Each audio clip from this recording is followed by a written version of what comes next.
دوستو، اگر اسلامی سائنس کا ایک شاہکار یعنی چشمہ جدید دنیا سے غائب کر دیا جائے تو آدھی دنیا اندھی ہو جائے گی۔ جی ہاں، کمزور ہوتی نظر کو سہارا دینے کا یہ انوکھا تصور اسلامی سائنس کا کرشمہ ہے، اور یہ مسلمان علماء کی بہت بڑی دین ہے۔ تاریخ کے اوراق گواہ ہیں کہ دنیا کا سب سے پہلا چشمہ عباسی خلیفہ المستنصر باللہ کے لیے بنایا گیا تھا، جس کی پیدائش 1242 عیسوی تھی۔ شروع میں یہ اتنا قیمتی تھا کہ اسے صرف علماء اور فقہا ہی استعمال کرتے تھے۔ معروف شاعر ابن العطار دمشقی نے چشمے کے بارے میں یہ اشعار کہے: پہلے میری نگاہ لوہے جیسی مضبوط تھی، مگر اب میری آنکھیں شیشے کی ہو گئی ہے۔ اسی پر امام جلال الدین سیوطی نے چشمے کے بارے میں مزاحیہ انداز میں یہ شعر کہا: پہلے میری آنکھیں میرے گالوں پر تھی، اور اب میری آنکھیں میری ناک پر ہے، یعنی ناک پر چشمہ رکھا ہے۔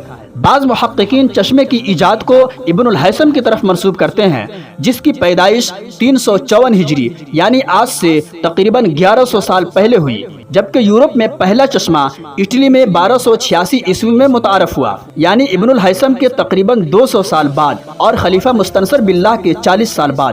دوستو، کچھ ذہنی مریض ہمیشہ اسلامی ایجادات کو غیروں کے کھاتے میں ڈال کر یہ پروپیگنڈا کرتے ہیں کہ اسلام سائنس کے خلاف ہے۔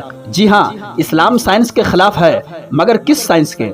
اسلام اس ڈارون والی احمقانہ سائنس کے خلاف ہے جو انسان کو بندر ثابت کرنے پر تلی ہے۔ اسلام اس سائنس کے خلاف ہے جو اسلام کے قطعی یقینی عقائد کے خلاف صرف تھیوری پر کھڑی کی گئی ہے۔